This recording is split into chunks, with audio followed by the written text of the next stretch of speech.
Hello and welcome to another edition of Coffee Talk on the Pitcherless Podcast Network. My name is Trevor Hooth. I am joined, of course, by Nate Kosher. And if you don't recognize our names, I apologize. I'm Transaction Trevor, and that's Trade and Nate, of course. I can't forget our titles. But Nate, how you doing, man? I'm doing good. I was meaning to ask you before we started. This is a non-baseball question, but the Vikings and Bears are on Monday Night Football. I live in the Twin Cities. I was going to ask you if you're a Lions fan with the Tigers, or are you a fan of a different football team? Absolutely a Lions fan. This is so awful. I fell in love with Detroit sports back when they all were terrible. Like and I this was an adult choice, by the way. Like growing up, I was a Cardinals fan and a St. Louis Rams fan because when I was super young, I lived in the St. Louis area. But I just got exposed And those to teams Detroit were good. sports, and they were good at the time. Yeah, so I don't know. I went to Detroit and I got to go to games at Comerica and at Ford Field, and I just kind of fell in love with Detroit sports as a whole. Um, the Pistons even too. I mean, I was there before.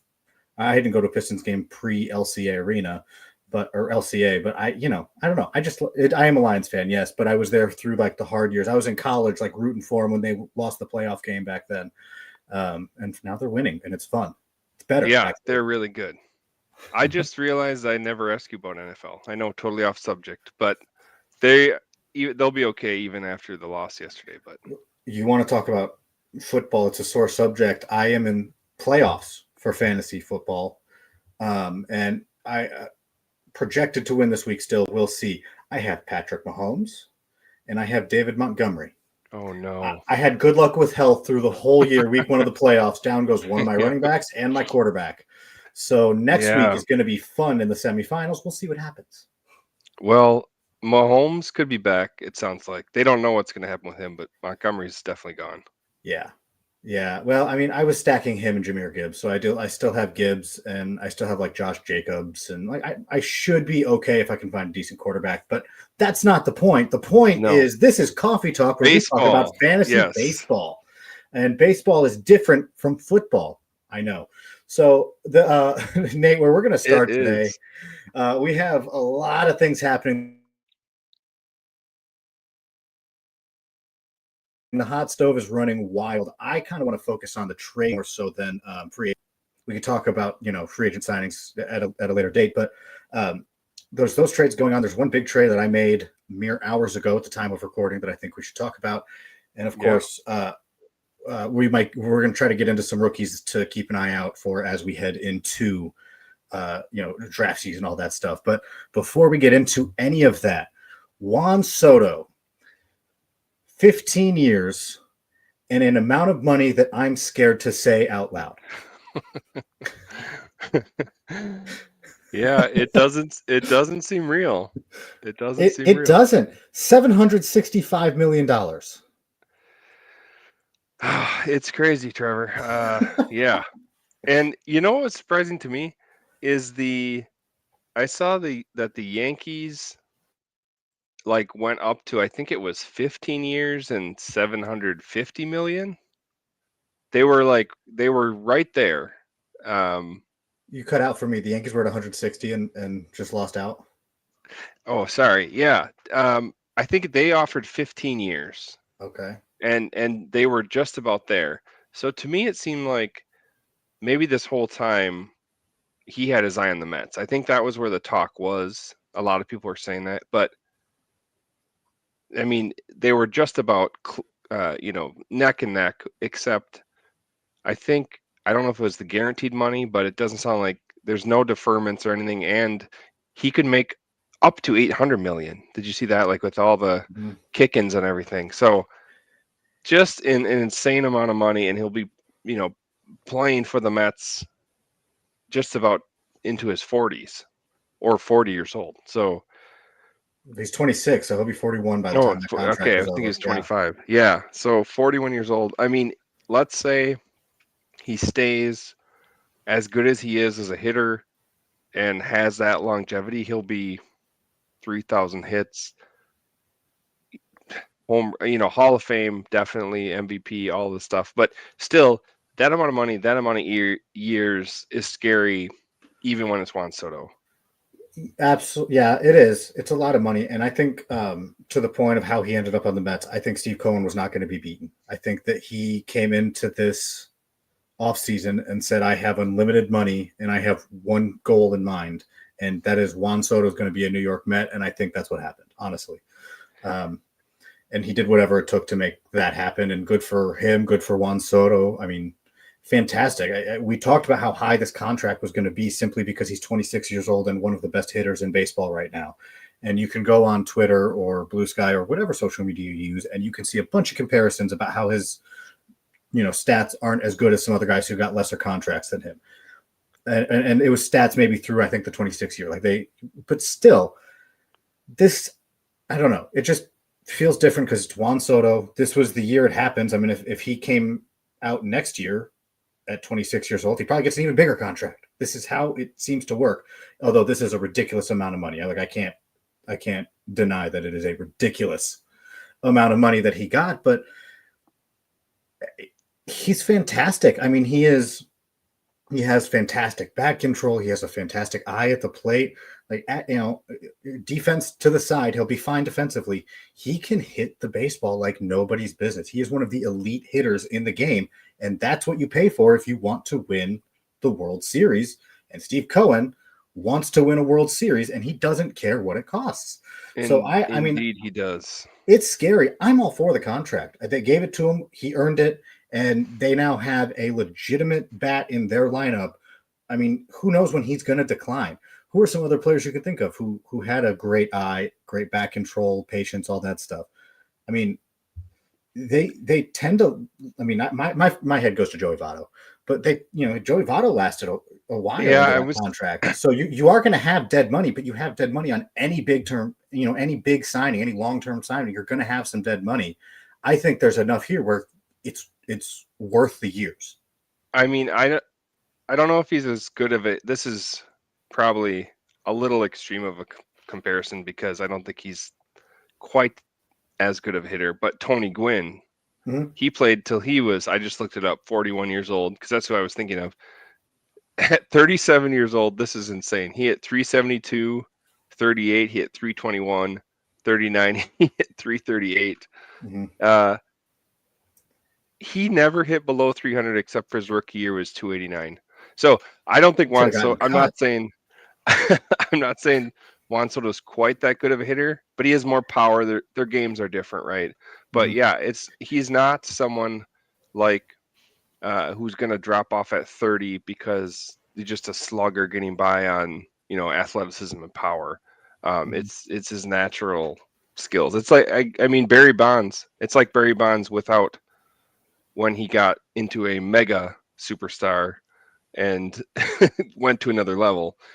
He was that good at getting on base.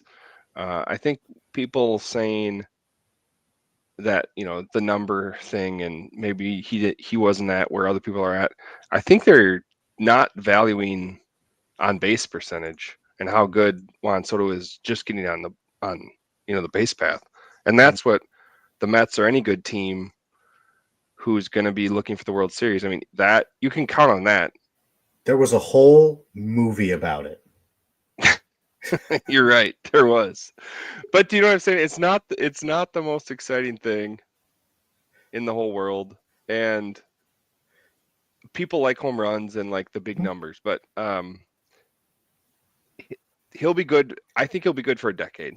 I can't say he'll be good for 15 more years, but that's what you have to pay if you want to be in this realm, right? And you're getting him before what would be considered his quote unquote prime. I mean, he's just theoretically going to get better for a few years still into this contract before he reaches his peak and declines. Theoretically, yes. Also, and this is probably a weird take, it's not my money, and so it doesn't bother me a whole lot what he got. I think it's cool. I get why it's fun to talk about, but I don't see why it would have any emotional effect over me other than the fact that I'm sad that I make so much less than that by just a crazy amount.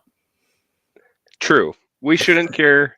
It's like you think of yourself. I guess if I was a Mets fan, I would think, oh no, they're tying up all this money, but Steve Cohen doesn't care. It's not going to matter. Yep. Yeah. So Juan Soto, New York Met. Garrett Official. Crochet, Boston Red Sox. Yeah. What do you think? Well, we talked about Crochet quite a bit Mhm. this year, and knowing that he was one of the few White Sox bright spots, we thought he probably would get traded Mhm. because the White Sox are basically exploding, imploding, exploding, whatever you want to say, Tearing blowing it it up, down, burn it starting down, over, tearing it down. sell There the we go. farm, fire sale. Thank you. There's lots of Um, terms. and so going from the White Sox to the Red Sox was interesting because it seems like the Red Sox have been connected to all of these major free agents, at least on Twitter and the chatter. Oh, the Red Sox are interested. I heard that for Soto. I heard that for Corbin Burns, and it seems like I don't know if all of those were real or not, but they needed to make some sort of move here, and they get Crochet, who's an absolute stud, young. Um, I like the move a lot. They gave up quite a bit also, but I feel the Red Sox being a premier franchise with all the other teams, all the East Coast teams, they had to do something, right? Mhm. I think fans probably would even want to see one more big move. They need to do something. I love it. He's awesome, and the White Sox get those young pieces back that they need. Mhm. You're absolutely right. I'm not plugged in to Red Sox Twitter by any means, but I'm apparently plugged in enough to see several times throughout an off season a banner that's on the big green monster, big giant banner that says "We tried" or Yeah. "We're in on" stuff, Yes, something like that. I saw So that similar is memes. a theme that that Red Sox fans see happening with their team. Great move to get Garrett Crochet. He came out and set the world on fire as a starter last year after being a bullpen arm. Um, he was drafted in 2020, debuted in 2020 during the COVID season, so I always remember him for that story. I My initial gut reaction was that they didn't get enough. The Really, White Sox, the White Sox because and he's so it good. wasn't. Yeah, he's good. I believe there's 2 years of control, and it's hard for me to believe that you're going at or you're giving up the premier starter on the trade market, and in return, you're not getting one of Roman Anthony, Christian Campbell, really just those two. I feel like you would want to get one of those two back. Yeah, I that's a think good point. I think if the Red Sox came at you and they were like, you can have Teal or Marcelo Mayer, I think they chose right. You take Kyle Teal, even though you have theoretically um, Cuero, who I love. Your guy. Yeah, Yeah. yeah. I'm very sad about it because I had Cuero shares that I went and paid a lot for, and now who knows where he'll play. But that's not the point. I think you're good taking Teal. You get Braden Montgomery, who has monster power, monster ceiling, but also swing and miss issues. And I feel like now the trade hinges on him becoming what you believe he's going to be. And so the White Sox, I think, have to be right about that. And Yeah. of course, you have Chase Meadroth and Wilkerman Gonzalez in that trade too. And one of them is what I believe to be a future relief pitcher, and that's probably medium leverage relief pitcher. And one of them is a contact monster who might have a double plus hit tool, but is below average with every other tool. So it's Yeah, just this kind of interesting. Now, I say that I am actively trying to get Chase Meadroth in a league. So it's it's in a batting average league. I think that there is value to having him because he's gonna be a good batting average hitter. The question is, what do it depends on what you have around him, I guess. And, mhm. Braden Montgomery and Kyle Teal and Meadroth, they have, and even Gonzalez to a degree, they have a very clear path now to getting playing time at the big league level. So their fantasy baseball stock is trending upward because all of them could be in Chicago For sooner than sure. later because Chicago doesn't have a whole lot. Um, Yeah, so, I think what you're saying, a lot of it hinges on if you're saying who's winning the trade, a lot of it hinges on all of these guys hitting their potential Mhm. because they didn't get one of the Red Sox premier Mhm. guys, right? Right. And but it's not like they didn't get a lot. That's the thing. That's what I'm struggling with. Is I feel like it probably means it was a pretty fair trade, but also you're getting a guy who got Cy Young votes. And I get not giving good on the Red Sox, by the way. I get not giving up Roman Anthony or Christian Campbell, saying they're off limits, but it feels like they shouldn't have been one of them. I think you keep Roman Anthony, but they kept both of them. That's great, and I think that's where I'm struggling with this. Is they gave up a lot. They did absolutely. Their last 2 years of first round picks are now in the White Sox system, on top of two other players who were in their top 30. Mm-hmm. I think three guys in their top 10. Like that's a lot, especially Yeah. considering that the Red Sox are a good development system. So I don't know. It's probably pretty fair because they gave up a lot. I just feel like you should have held out a little longer as the White Sox to try to get more, try to get a bidding war started, or maybe you find another prospect who is. I think I just wanted the best prospect to be better. I think that's what my issue is. Yeah. I see what you're saying. Yeah. And so I think maybe hold out to try to get a better one. But Kyle Teal's fantastic. And now you have the guy who probably is your long-term catcher, and you can move Cuero to DH, first base, wherever. Because I think obviously you put Teal back there, and he gives you a better defensive catcher than you would get from Edgar Cuero. Yeah, I think it's interesting if you say, a bidding war or hold out longer. It does seem like couldn't they have gotten a premier prospect from a different team, up a level? But You would think so, but maybe not. Maybe yeah, not. I'm You sure don't they know were what the offers listening were. to a lot of different teams, and sooner or later they wanted to probably make the move. But I like it.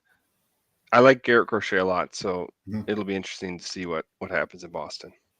And you can. I think you could say this, Nate. Maybe you disagree, but both sides got what they needed. Yes, I agree. But they're both in two very different spots, and so yes, it's going to work out. I just can't wait to see what catcher they trade for with Luis Robert, but that's just me. All right. So another big name on the move, Kyle Tucker, not a guy who I had on my bingo card as getting traded this offseason, got traded to the Chicago Cubs for Isaac Paredes, Cam Smith, and Hayden Wesneski. Do you have any thoughts about that? Well, I actually have Paredes. I had traded for him in one of my leagues before this trade went through, simply because I was looking for, he had first and third base flexibility. He wasn't as good last year as the year prior, but I thought, oh, he's a young player. So him getting moved, I think I like that move for him personally, just because I have him. Kyle Tucker, I don't know. He puts up good numbers, but I don't know if I love Kyle Tucker. Like at the end of the day, he for fantasy, that is, he has like the counting stats, but I guess I was just surprised that that's who the Cubs pulled the trigger on. It's interesting, but surprising. I guess Mm-hmm. I don't know. I don't have as much to say about it. It's kind of a weird one. I loved it for the Cubs. I'll just be honest. You like You Kyle go Tucker? out, yeah. I mean, you go out and you get a really high end player. The question is, can they extend him? I think because you're going and getting a premium player, but also that's just for 1 year. And the Cubs, they have to believe they're in a place where they can contend. They also might be sending Cody Bellinger away.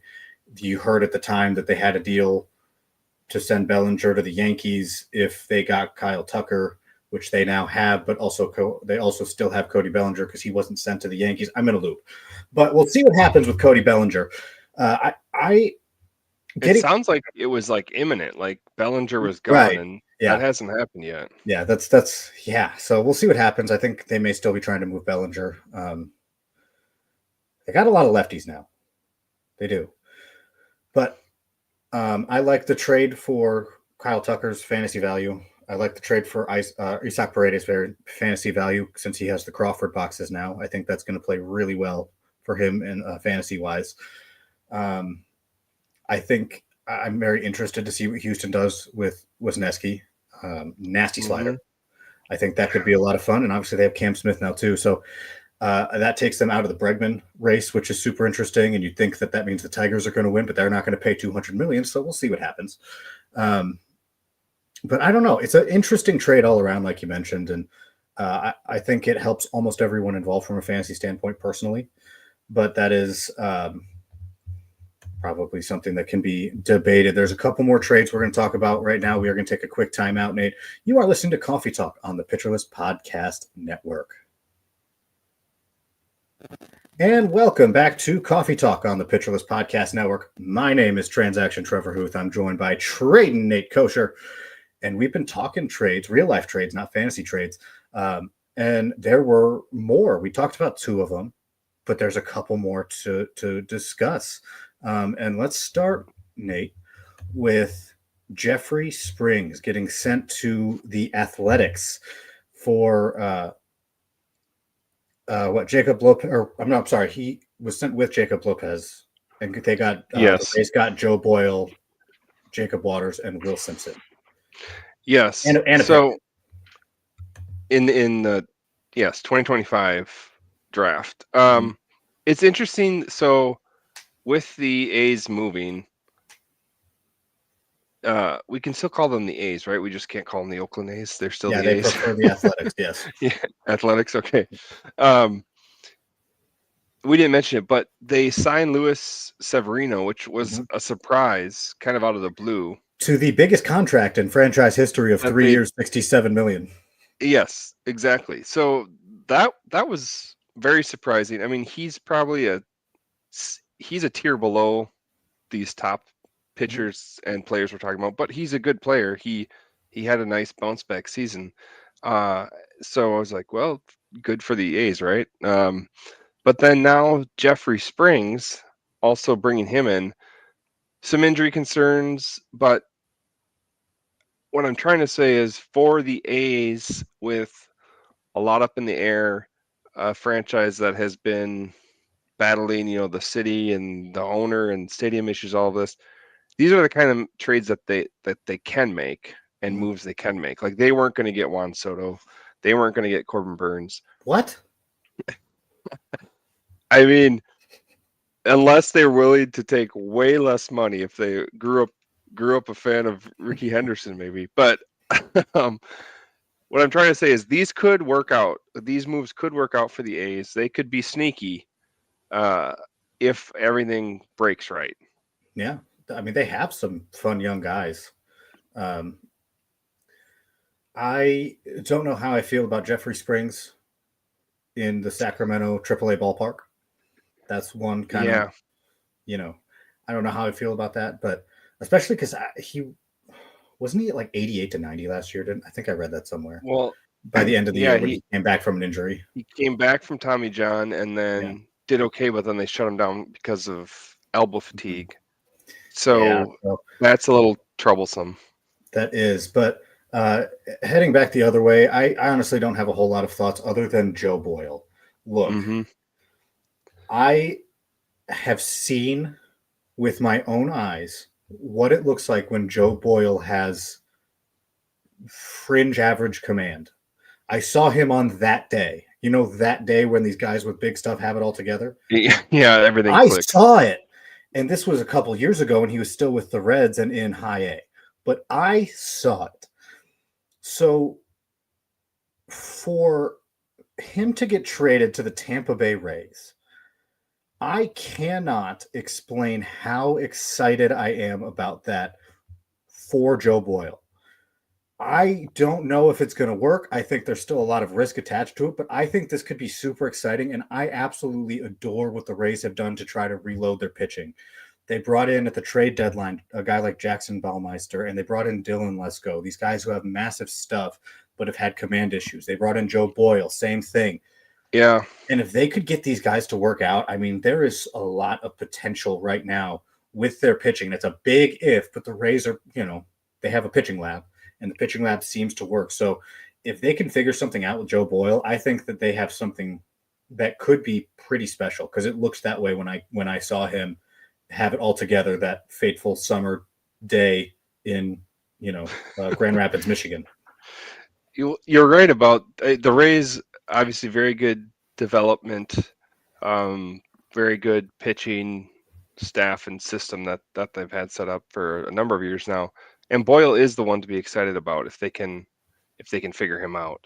Um, they if there's a team to do it though, one of the teams that you would say would be the Rays, right? Mm-hmm. So it's a good move for him.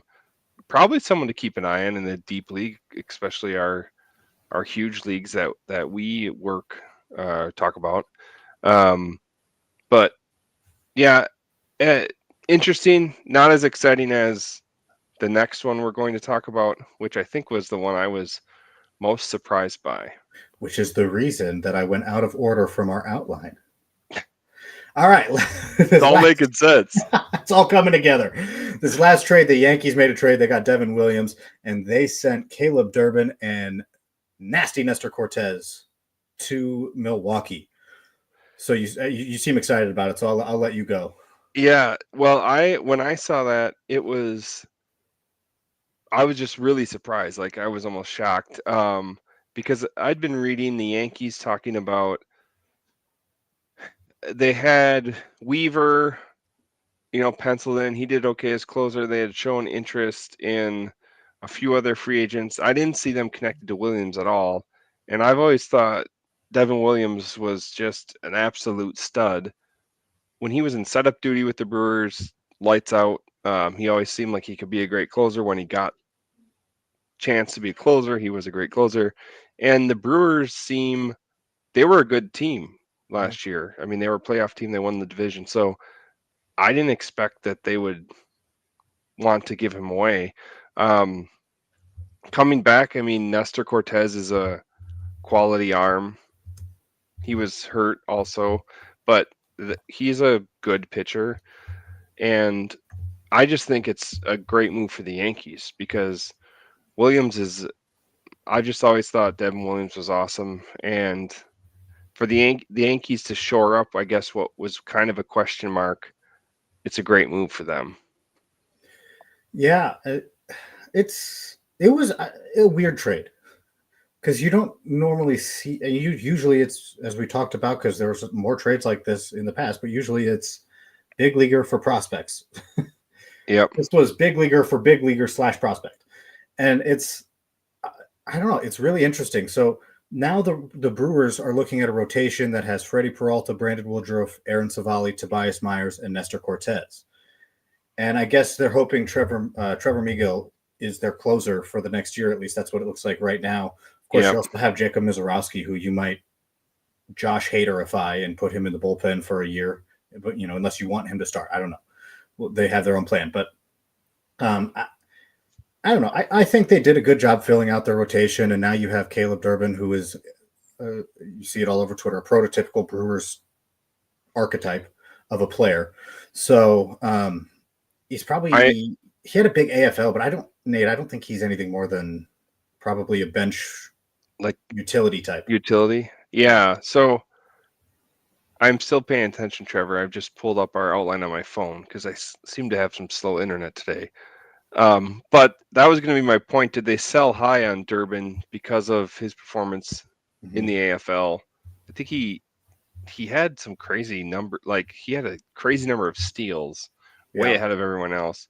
So they're known names, Nestor Cortez, Caleb Durbin, and it seems like maybe they sold those guys at the right time because Cortez, he had that really good year. Then he was, I guess, medium. He's like a number 3 starter, right? I mean, he's not top of the line. He's not a number 5. So that one was the one that I was the most excited about. And typically we don't see this many trades. It was almost like the NBA, or I guess the NBA has the most trades that I can think of, probably more than football and baseball. Yeah, it's just so in and out sometimes with the winter meetings. Sometimes they're boring, sometimes they are carnival, and this year was the carnival side. It was. So, yeah, good for the Yankees. I agree with you. I don't know if Durbin's going to be as good as what he looked like, but maybe like a Ty Sweeney type. Okay. You know what? Yeah, Or yeah. Trey Trey Sweeney. Sweeney. Yeah, Trey Sweeney. I could. Yeah, You know. potentially for sure, for sure. But All yeah, right. well, good for the Yankees to shore that up, and I think Williams is great. Yeah. All right. Let's do a fantasy baseball trade. Let's get into my trade. I'll say it. I'll plead my case. I will let you tell me how dumb I am. So Right. I traded Tyler Glassnow. That's all. That's all I traded. I traded Tyler Glassnow, and I got Xavier Isaac. I got uh, Franklin Arias. I got Jeremiah Estrada, the reliever from the Padres, Yes. and then I got a pair of starters in DJ Hers and Luis Ortiz, who just got traded to the Guardians. Now, I've kind of been toying with the idea of trading Tyler Glasnow since the um, trade deadline this past season, and the reason is just health concerns. I mean, he's a fantastic pitcher that you should want to have on your roster, and he's it's hard to argue he's the most talented player in that trade, and I don't deny that.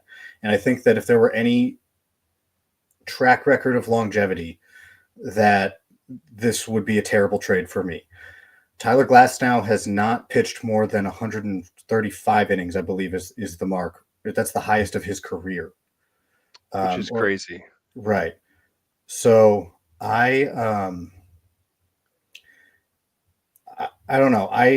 I got Franklin Arias, who I think Um, could take a next step in a really good development system like the Red Sox and be a really, really, really good prospect, like a high end prospect. I think he has a really good ceiling. Xavier Isaac has a ton of power, and yeah, he's he's a he's slugger. right, and he's a easy top 100 prospect. I think both of them are top 100 prospects. And then on top of that, I get DJ Hers, who had his bright spots last year, strikes out a lot of guys. He did. You get Luis Ortiz, who showed some flashes last year, got traded to the Guardians, who are known for their pitching development, known for helping pitchers get better. So, and then of course Jeremiah Estrada, who looks like he's going to eventually take over the closer spot in San Diego. Maybe not this year, but in the next year. He had a phenomenal year, high He had a strikeout rates. So great stretch. So it was a 5-5-1 trade. You're getting 5 players mhm. for Glass now. Right, and I've had some offers for Glasnow that were not good in the past. So I wasn't.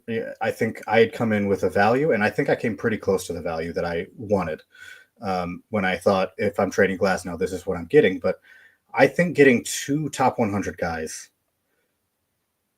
and then just a couple of pitchers that will fill innings and have some potential to be good. They're both still 25, 26 in a 30 team league. I like how I came out here. I do concede to the fact that if you are a Tyler Glasnow believer, then this trade looks horrible.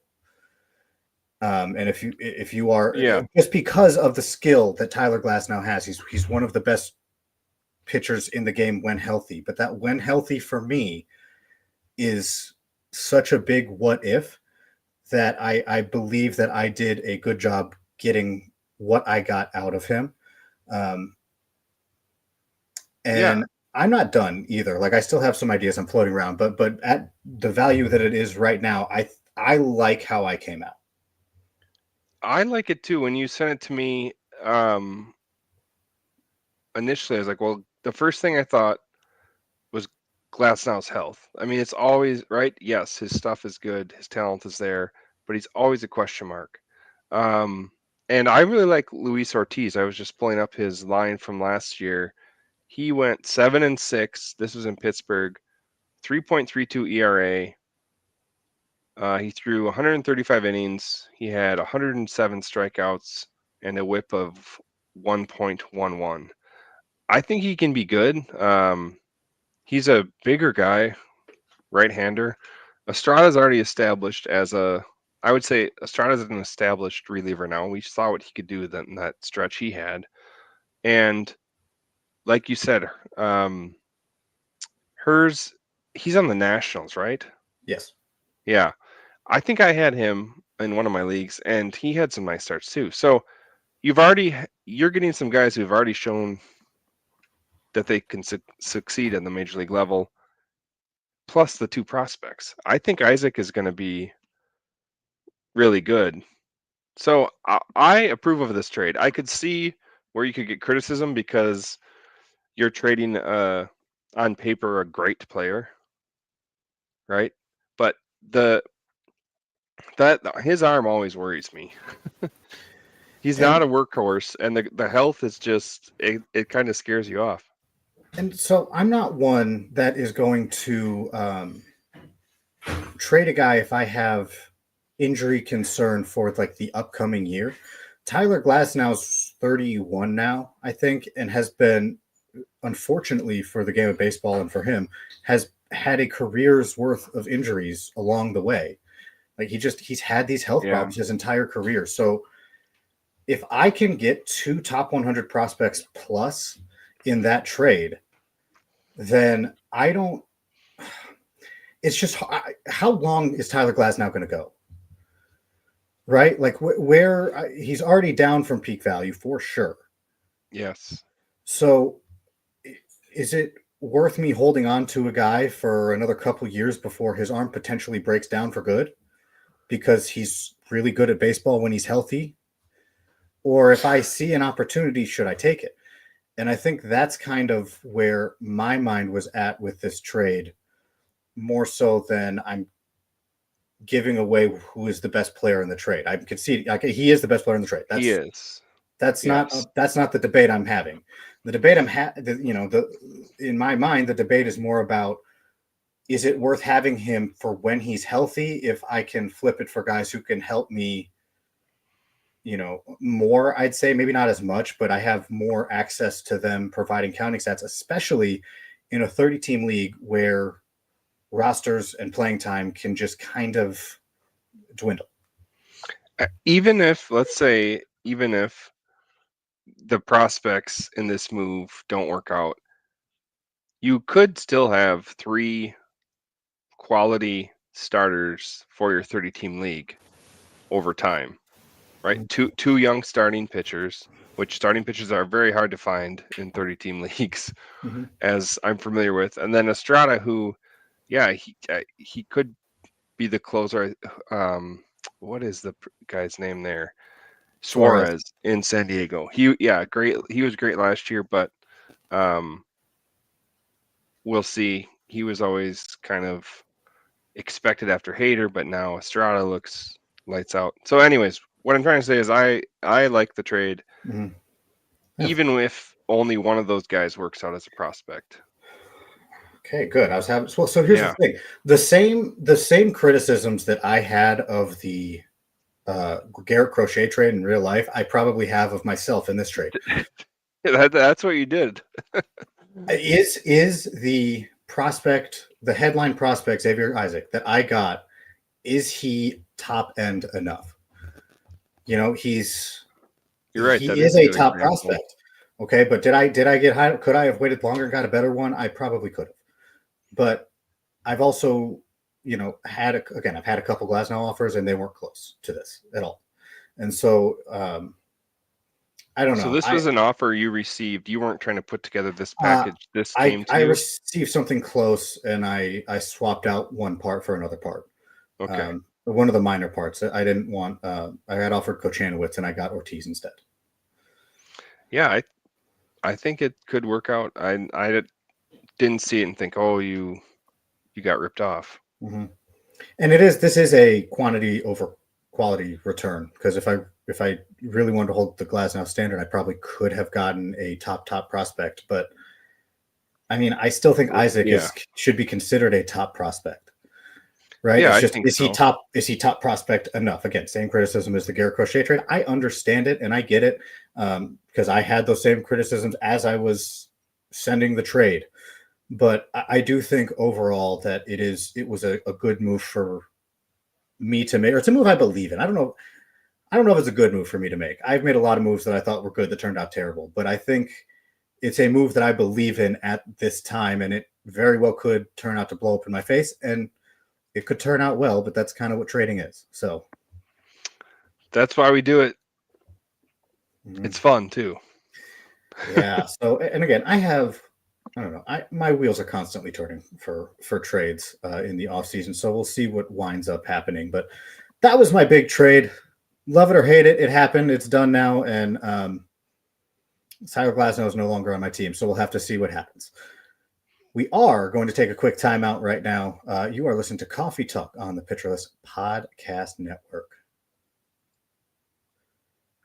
And welcome back to Coffee Talk on the Pitcherless Podcast Network. My name is Transaction Trevor Hooth, and we have Trade Nate Kosher joining me.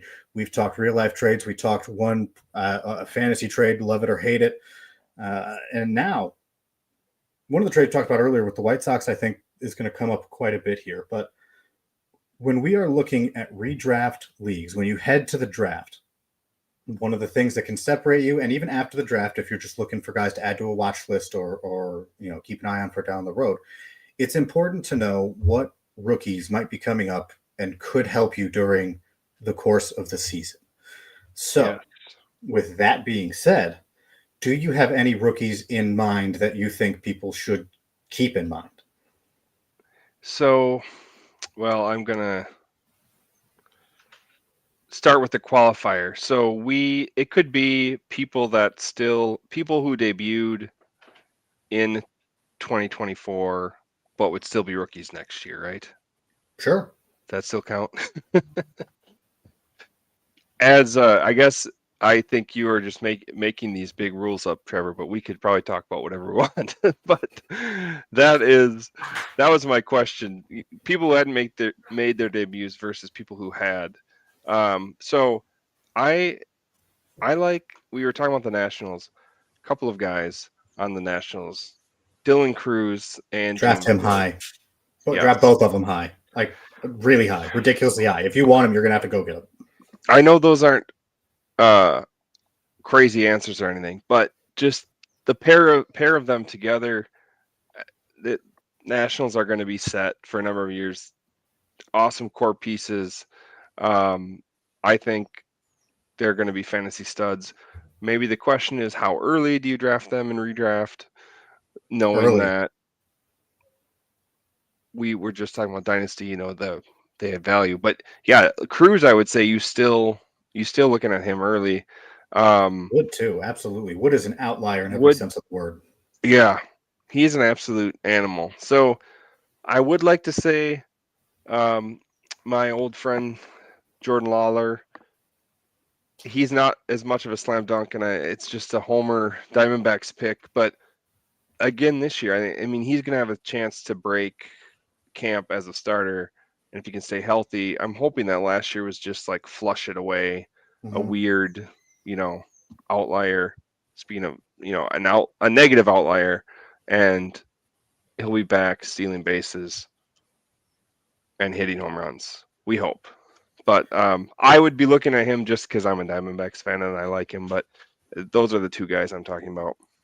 Okay. I like those. I'm going to pose the same team. I'll do the Nationals, but I'm going to do a different position. Their third base battle, I think, could be really interesting. So you have Trey Lipscomb, who is not a rookie, played there last year. I think hit either right at or very close to the Mendoza line. Has some speed. You also have Brady House, who could take the third base job. You also have Caden Wallace, who could take the third base job. And in terms of fantasy and offensive output, Brady House is probably the guy you want to take it.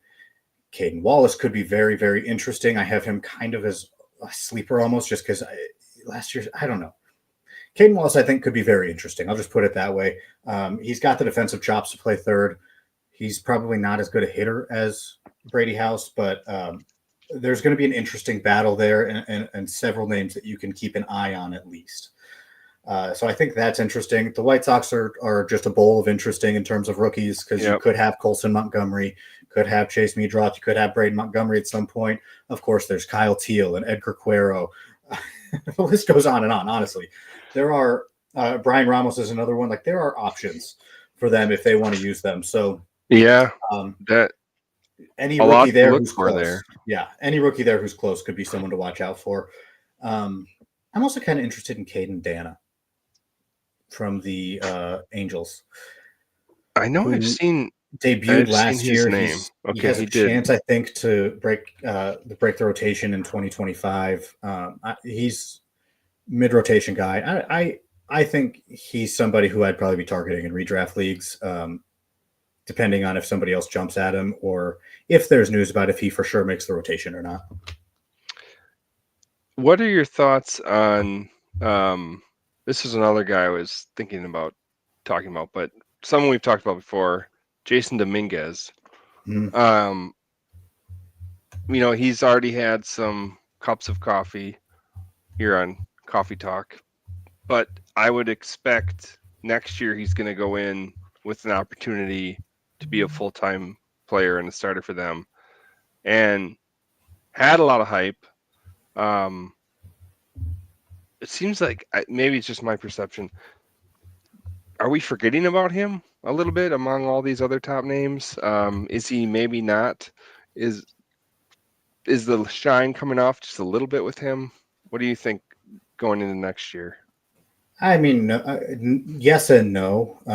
Any prospect or young guy who gets hurt and misses a year, like they go out of the mind a little bit, right? Andrew Painter has gone out of our mind for as good as Andrew Yeah, Painter could be. true. So there's yes and no, but I think also how some of the decisions the Yankees made didn't help. They had a chance last year to call him up to use him, and I think just was it Harrison Bader? I mean, just somebody who wasn't Jason Dominguez. Yeah, yes, And yeah, so I that think did that happen. scared a lot of people off, just trying to guess how the Yankees see Dominguez. He was called the Martian for a reason. He's got talent. He should have a chance to make the roster. I think he's somebody that you look out for, absolutely. But I also I don't know what to expect from him. I really don't. But Yeah, he I should don't get a feel chance at least. he should. Yeah, I don't feel quite as strongly as him compared to the other people we're talking about at the beginning of the segment. I did see they may shift Aaron Judge to right to open up center for him, Mhm. but I like the two Nationals guys I talked about a Oh little bit yeah, more. a lot more, a lot more. Nate, I am You're with me with you there? most of the Yeah. time, but I think that those two guys are guys you are going to have to go after if you want them in redraft. Like I think you might have to go high on those two. What about pitchers? Well, you mentioned I mentioned Caden Dana, Dana. but I can think of probably the top person coming from your Detroit Tigers, rookie next year. I can't think of who that would be. Do you think? It's Early and often. I would draft him yeah, early and often. and of course that's Jackson Jobe. Yes, that's Jackson Jobe. That's a hometown pick, but also you're talking about a unicorn in terms of what he can do with a baseball when he pitches it. And he should have a clear path to a rotation spot. Yeah, I'm taking him anywhere I can get him. I mean, I'm not taking him in the first round or anything, but once you see prospects kind of start coming off the board, that's when I'm like, yeah, I'm taking Joe right now. I'm And not waiting. he would be the top rookie pitcher I'd be looking at next year, without a doubt. Mm-hmm. Maybe you're thinking Bubba Chandler, I'm not. maybe. No, I don't think you come close to Jackson Jobe in terms of hype. I mean, listen, I no. was Jobe's at another level. I was trying to think of who else would be a worthy rookie. so here's the thing. He's not at that realm. I am probably going to turn out to have been wrong, but I died on a hill last year where, regardless of who debuts first or anything, that Jackson Jobe was better than Paul Skeens. That's probably not true. Looking at it now, but Yeah, right. I still maintain that they were 1 and 2, and you could flip them, and I maintain that Jackson Jobe is at that level for me. Well, then no, Bubba Chandler. is It's not at that level for me. not part of the conversation. Yes. Very, very good. Very What good. about someone who got a couple of starts, I think, at the end of the year? Kumar Rocker. In all the way in. Yeah, he looked really good too. Um, I don't think he's there's some other people ranked higher than him, but he looked like a stud, and the stuff is there. That's when it comes to pitchers. I mean, this isn't surprising, but you're looking for the young guys with the electric stuff. Might be some control issues, but we were talking about this earlier when we were texting, trying to plan out what we're going to talk about today. Pitchers who might have some nice stat lines, but no strikeouts or low strikeouts, not really that exciting. Not people I'd be targeting in drafts, unless you're getting quality starts or they have really good control. You want to go for those high strikeout, electric, high potential power guys. Every time. Yeah, and that's absolutely. I agree with you. Like for example, the reason that I swapped out Kochanowicz in that trade for Ortiz was that Kochanowicz strikes out like maybe 2 guys per 9. I don't know the exact number, but it's not great. It's low, and he can be effective. That's not the question. But when you're talking about being a good real life pitcher and a good fantasy pitcher, you kind of need those strikeouts. Now, if you're in a quality starts league, like you mentioned, then you might go for Kochanowicz every now and then as a streamer. But I agree. You want a guy who has that electricity in his arm that could be really good. Like I would take a chance on Joe Boyle, even though Kochanowicz is safer. Yeah, that's a good point. I actually had him, and he had like 5 or 6 quality starts out of his last 8 or something weird like that at the end of the season for the Angels. But still, it's just doesn't really do much for you. Right. Also, speaking of actually just this, we completely forgot to talk about it, but speaking of people who will be rookies that can help you out in fantasy, the Orioles, right before we hopped onto this podcast, oh, that's right, signed Tomoyuki Sugano for 1 year, $13 million. He's 35 years old, but he was one of the best pitchers in his league last year. So, especially in redraft, is a rookie who would probably help you. Good call. I forgot about that also. We were chatting about it at the beginning. So obviously, the age is a concern, but he'll probably have a few good seasons before he's done. But he has the experience factor, right? And he's making the switch to Major League Baseball, but someone who's far along in his career. I saw he's a big ground ball inducer. So he threw 156 and 2/3 innings last year with a 1.67 ERA and 111 strikeouts. He walked 16 batters the whole time. I guess that's okay. Yeah, I mean it's a 6.4 K per 9. He's not blowing the ball by guys at that level, but he put up good numbers, limited runs. So you might be looking at a guy who maybe doesn't get you a ton of strikeouts, but I mean, I guess you never know. Maybe good ratios. I mean, the whip's going to be there. It sounds like. Yeah. And interesting with the Orioles, that's the pitcher that they've signed. I don't know if you saw last week on Pitcher List, big story about the Orioles spending. And do they or will they not spend the money? I think that's Corbin Burns. They probably still have to be in on the Corbin Burns sweepstakes, and we'll probably talk more about that perhaps on our future episode. But a low risk move, right? 1 year, 13 mil, and if he's great, maybe then you sign him to a 2-year deal. Maybe. We'll see. I mean, no such thing as a bad 1 year deal. That remains true and will always be true. So yeah. Now, just to go away from the pitchers for a second, there were a couple other players that I wanted to mention that could be rookies and could be helpful at some point during this baseball season. Yes. So there are 3 guys I'm going to mention, all 3 outfielders, all on. I'm going to get in the camera. 3 outfielders. 3. All on 40-man rosters that I think are interesting. 1, Rockies outfielder Yanquiel Fernandez. 2, Rockies outfielder Zach Bean. And 3, Athletics outfielder Denzel Clark. Okay. All 3 are on 40-man rosters. All 3 for very different reasons I think are interesting. Zach Bean, good speed, hopefully some power. I think the power is not as good as it was thought when he was coming out, but still, I think that could be really interesting. They added him to the 40, so I mean, why not see what you have? Yeah, he's at still some point. He's still intriguing. Mm-hmm. I agree.